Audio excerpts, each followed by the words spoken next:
আপনি কি চিন্তা করছেন এই ঈদে মোটরসাইকেল নিয়ে আপনার বাড়িতে যাবেন?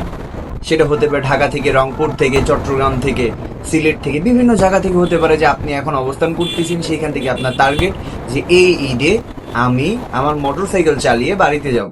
তো এরকম ইন্টেনশন যদি থেকে থাকে, এই ভিডিওটি সম্পূর্ণ আপনার জন্য। সর্বপ্রথম আপনি আপনার মোটরসাইকেল নিয়ে যখন হাইওয়েতে উঠবেন, তখন সর্বপ্রথম যে জিনিসগুলো খেয়াল রাখবেন সেটা হচ্ছে কি নিজের সেফটি। কারণ নিজের সেফটি যদি থাকে, তাহলে রাস্তায় যদি অনাকাঙ্ক্ষিতভাবে যদি কোনো অ্যাক্সিডেন্টের সম্মুখীন হন আপনি, তাহলে সেইখান থেকে আপনি কিছুটা হলেও নিজেকে সেফ রাখতে পারবেন। আর জানেনই তো যে রাখে আল্লাহ মারে কি, যদি আপনি সেফ থাকেন তো ইনশাল্লাহ আপনার ক্ষতি প্রবণতা খুবই কম থাকবে। আর এরপরে আপনি যখন মোটরসাইকেল নিয়ে বের হবেন, তখন সব সময় আপনার সাথে 3টি কাগজ আপনি রাখবেন। প্রথমত সেটি হচ্ছে কি আপনার গাড়ির রেজিস্ট্রেশন কার্ড, আপনার driving licence card, and then আপনার গাড়ির যে ট্যাক্স টোকেন। এই 3টা জিনিস আপনি রাখবেন। তাহলে আশা করা যায় আপনি যদি রাস্তায় কোনো প্রকার কোনো ভুল না করেন, তাহলে আপনাকে কোনো প্রকার কোনো পুলিশি হয়রানি বা কোনো মামলা মোকদ্দমা ফেস করতে হবে না। এই গেল। তো তারপরে হচ্ছে কি হাইওয়েতে চলার কিছু নিয়ম আছে। যখন আপনি হাইওয়েতে থাকবেন, ন্যাশনাল হাইওয়েতে থাকবেন, 1 2 3, national N1 N2 N3 N5, এই হাইওয়েতেগুলোতে যখন আপনি থাকবেন, তখন ওই হাইওয়েগুলোতে গাড়ি কিভাবে চলছে সেইগুলোকে দিকে একটু পর্যবেক্ষণ রাখবেন। যেমন আপনার গাড়ির স্পিড যদি স্লো থেকে বা আপনি যদি স্লো রাইড করে থাকেন, অবশ্যই আপনি রাস্তার বাম পাশ দিয়ে চালাবেন। সবসময় ইন্ডিকেটার দিবেন আপনি কোন দিকে যেতে চাচ্ছেন, কোন দিকে যেতে চাচ্ছেন না। অহেতুক হর্ন বাজাবেন না।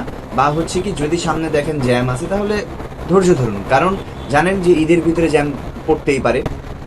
আর মোটরসাইকেলদের জন্য তো আলাদা একটা লেন আছে, সেটা তো হয়তো জানেন যে কোনো চিপা দিয়েই হচ্ছে আপনি বাম সাইড দিয়ে বের হয়ে যেতে পারবেন। তো এরপরে আপনি যখন হচ্ছে সর্বপ্রথম যখন আপনার গাড়িটা নিয়ে আপনি বাসা থেকে বের হবেন, তখন বের হওয়ার সময় আপনি আরেকটা জিনিস মাথায় রাখবেন, আপনার গাড়িটা যেন ফুল টন টাইট থাকে। কারণ আপনি যখন বাসা থেকে বের হবেন আপনার বাইকটা নিয়ে, অবশ্যই আপনি 200-300 কিলোমিটার রাইডের জন্য বের হচ্ছেন। এমন যদি না হয় যে আপনি রাস্তার বাইরে বের হয়েছেন বা আপনি বাসা থেকে রাস্তায় বের হয়েছেন, হাইওয়েতে আপনার গাড়ি নষ্ট হয়ে গেল, তৎক্ষণাৎ আপনি একদম অসহায় হয়ে পড়বেন। কারণ তখন ওই সময় হাইওয়েতে আপনাকে হেল্প করার মতো কেউ আশেপাশে থাকবে না। তো সবসময় আপনার গাড়ি যখন আপনি হাইওয়েতে নিয়ে যাবেন, তখন আপনার গাড়িটা সব ফুল টন টাইট রাখার চেষ্টা করবেন এবং চেষ্টা করবেন আপনার গাড়ির যে টুল বক্স সেটা যেন সব সময় থাকে। আর পাশাপাশি ব্যাগে ছোটখাটো একটু আপনার ফার্স্ট এইড টাইপের কিছু হচ্ছে মেডিসিন আপনি রাখতে পারেন, যেটা হচ্ছে কি ইন কেস যদি আপনি কোনো ঝামেলায় পড়েন সেই ক্ষেত্রে আপনার এটা লাগতে পারে। হ্যাঁ, আর আরেকটা জিনিস, সেটা হচ্ছে কি আপনি যখন রাস্তায় রাইড করবেন, তখন কোনো সময় কোনো বাইক বা কোনো কার বা কোনো বাসের সাথে রেষারেষির ভিতরে যাবেন না। কারণ ঈদ মৌসুম, সবাই খুব রাশ থাকবে, আপনি একটু দেখে শুনে চালাবেন। কারণ একটা জিনিস মাথায় রাখবেন যে রাস্তায় যারা এখন গাড়ি চালায় বা রাস্তায় যারাই চলাচল করে, আপনি বাদে সবাই পাগল। সো পাগলে কি করলো আর পাগলে কি দেখাইলো এটা দেখে আপনি উত্তেজিত না হয়ে রিল্যাক্সে ঠান্ডা মাথায় আপনার গাড়ি প্রেশার যতটুকু নিতে পারে আপনি ততটুকু প্রেশার নিয়ে আপনার গাড়িটি চালানোর চেষ্টা করবেন। এরপরে জিনিসটা হচ্ছে কি সব সময় আপনি আপনার ডানে বামে লুকিং গ্লাসটা ফলো রাখার চেষ্টা করবেন আর সামনের দিকে খেয়াল রাখবেন যে আপনার সামনের কি সিচুয়েশন চলতেছে, সবসময় মাইন্ডসেটটা ঠিক রাখবেন। আর হ্যাঁ, চারিদিকে এইগুলো তো আপনি ঠিক রাখবেন, পাশাপাশি আপনি যখন যাবেন বাড়ির উদ্দেশ্যে, এই ঈদে বাড়িতে যাওয়ার কিন্তু একটা মজাই আলাদা বাইক রাইড করে। তো আপনি যখন বাড়িতে যাবেন, তখন আপনার আশেপাশের সিনারি যেগুলো আছে এইগুলোকে চেষ্টা করবেন একটু ভালো করে দেখার, এগুলোকে দেখে দেখে একটু ফিল নেবেন। কারণ বহুদিন পরে বাড়ি যাচ্ছেন, একটা মানে ফ্রেশমেন্ট যদি না আসে তাহলে তো ভাই বাড়ি যাওয়ার কোনো মানে হয় না, তাই না?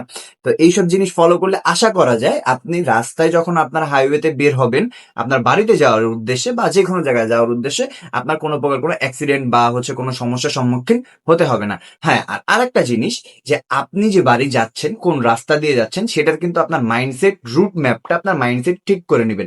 কেন ঠিক করে নেবেন? কারণ আপনি যে রাস্তা দিয়ে যাবেন সেই রাস্তায় আপনার টোল কত পড়বে, আপনার ওখানে হচ্ছে কোথায় কোন ব্রিজ আছে, কোথায় কোন ফেরি আছে, এটা আপনার জানতে হবে। সেইখানে টোল কত, সেখানে টোল দেওয়ার সিস্টেম কত। কেননা ইদানিং যেহেতু সামনে ঈদ আসতেছে, টোল প্লাজা, প্রত্যেকটা ব্রিজ, প্রত্যেকটা ফেরি, লঞ্চ ঘাট, সব জায়গায় কিন্তু কম বেশি টোলের একটা মানে ভিড় লেগে থাকে। তো একটু সময় নিয়ে চেষ্টা করবেন বের হওয়ার, আর চেষ্টা করবেন ফজরের নামাজের পর পর বের হতে, কারণ এই সময়টা ওয়েদারও সুন্দর থাকে, রাস্তাও ফাঁকা থাকে। এটা বেটার অপশন হবে আপনার জন্য যদি আপনি নতুন চালায় থাকেন।